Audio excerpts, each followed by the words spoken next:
जय जय रघुवीर समर्थ.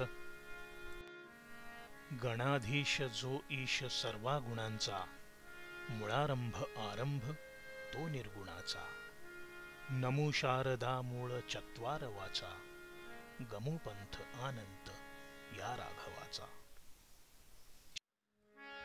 कोणत्याही शुभ कार्याची सुरुवात गणेशाला वंदन करूनच करतो.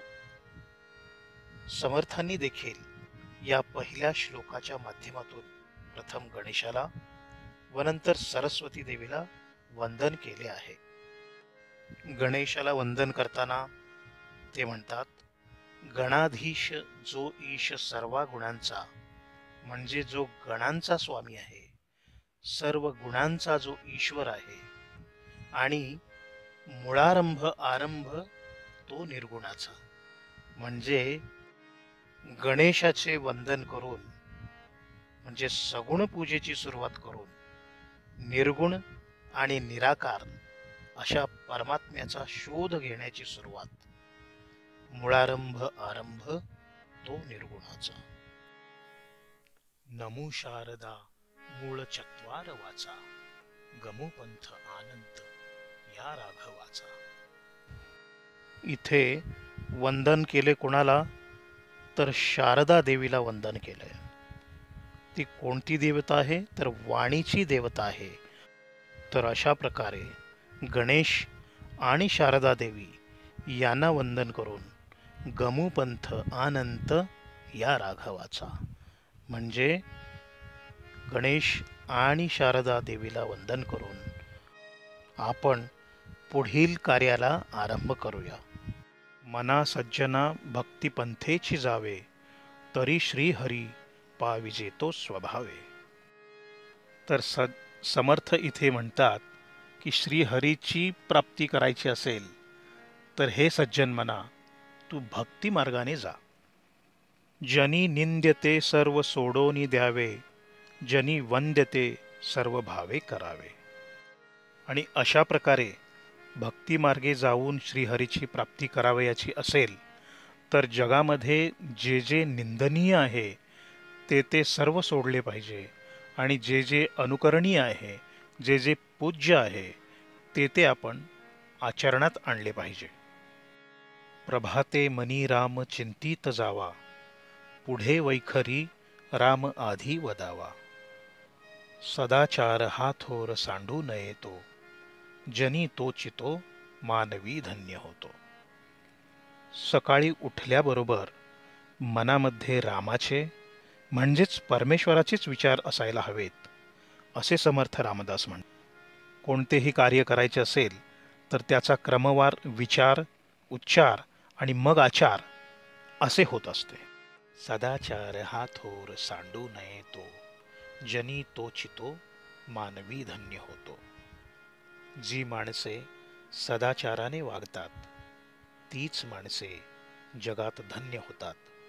त्यांचे जीवन सार्थकी लागते व त्यांची वाटचाल मोक्षाकडे होते.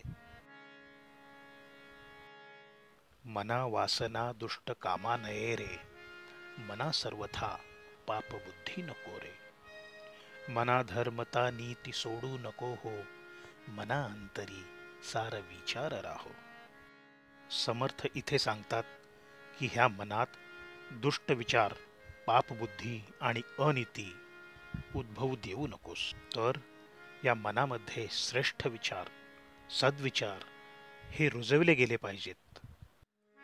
मना पाप संकल्प सोडोनी द्यावा, मना सत्य संकल्प जीवी धरावा. मना कल्पनाते नको विषयांची, विकारे घडे हो जनी सर्वचीची. कित्येकदा आपण पाहतो की क्षणिक मोहासाठी किंवा व्यसनासाठी चांगली माणसे देखील आपले श्रेष्ठत्व घालवून बसतात. म्हणून समर्थ सांगतात की पाप संकल्पांचा त्याग करून सत्य संकल्पाचा मार्ग आपण अवलंबला पाहिजे. समर्थ पुढे म्हणतात की इंद्रिय सुख किंवा काम, क्रोध, मद, मोह, मत्सर, लोभ हे जे 6 शत्रू आहेत ते विकार माणसाच्या अधोगतीलाच कारणीभूत होतात. नको रे मना क्रोध हा खेदकारी, नको रे मना काम नाना विकारी, नको रे मना सर्वदा अंगीकारू, नको रे मना मत्सरू दंभ भारू. इथे समर्थ क्रोध, काम, मद आणि मत्सर या 4 गोष्टींना त्यागायला सांगतात. क्रोध म्हणजे रागात मनुष्य सदसद विवेक बुद्धी किंवा सारासार विचार गमावून बसतो. रागाच्या भरात अशी कृती करून बसतो की ज्याचा नंतर पश्चाताप होतो आणि त्याचा काही अर्थ उरत नाही. तर म्हणून क्रोध या पहिल्या शत्रूचा माणसाने त्याग केला पाहिजे. दुसरा शत्रू काम आहे. काम भावना वाईट नाही, पण काम वासना जी परस्त्रीची अभिलाषा मनात निर्माण करते ती वाईट आहे. समर्थ तिचा त्याग करायला सांगतात. तिसरा शत्रू म्हणजे मद किंवा मस्ती, जी संपत्तीमुळे असेल, ताकदीमुळे असेल, माणसाला विनाशाकडे नेण्यास प्रवृत्त करते. तिचा त्याग करण्यास समर्थ बजावत आहेत. आणि चौथा शत्रू म्हणजे मत्सर, जो की मीपणातून किंवा अहंकारातून निर्माण होतो आणि शेवटी माणसाला विनाशाकडेच नेतो. तर या मत्सराचा देखील त्याग करायला समर्थ मनाला बजावतात.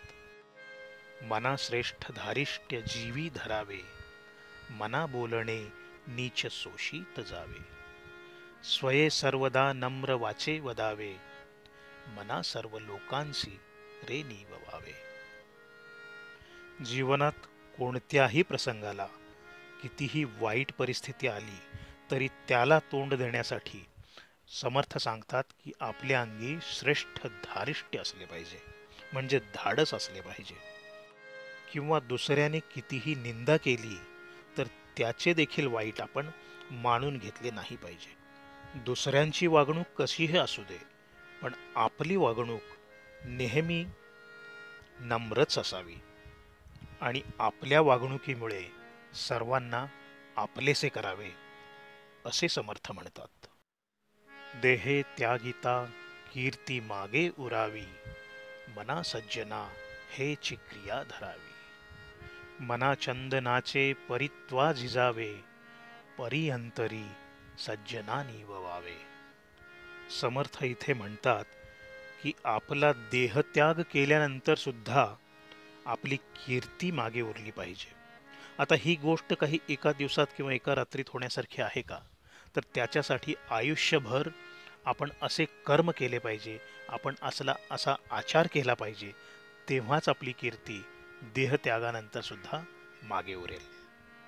जसं चंदन रोज थोडं थोडं झिजतं, तसंच माणसाने सुद्धा रोज थोडं तरी दुसऱ्यांसाठी झिजलं पाहिजे. आणि जेव्हा ही चंदनासारखं दुसऱ्यासाठी झिजण्याची सहज प्रवृत्ती आपल्यामध्ये येईल आणि असे करून आपल्या अंतरीच्या परमात्म्याला देखील संतुष्ट करावे, असे समर्थ म्हणतात. नको रे मना द्रव्य ते पुढीलांचे, अतिस्वार्थ बुद्धी नरे पापसाचे, घडे भोगणे पाप ते कर्म खोटे, न होता मना सारिखे दुःख मोठे.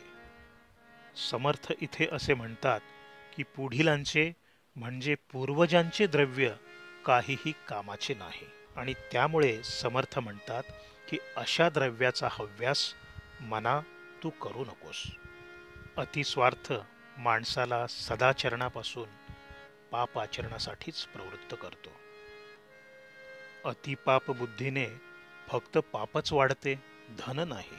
आणि ज्या कर्माच्या योगाने वाईट फळ मिळते ते खोटेच आहे, असे स्वार्थी मन अतिलोभामुळे नेहमीच दुःखीच राहते. सदा सर्वदा प्रीती रामी धरावी, दुःखाची स्वये सांडी जीवी करावी, देहे दुःखते सुख मानीत जावे, विवेके सदा स्वस्वरूपी भरावे. समर्थांनी नेहमीच प्रभू रामावर प्रेम आणि श्रद्धा ठेवावी असे सांगितले आहे. म्हणजे आपोआपच दुःखाने आपण खचून जाणार नाही किंवा सुखाने हुरळून जाणार नाही.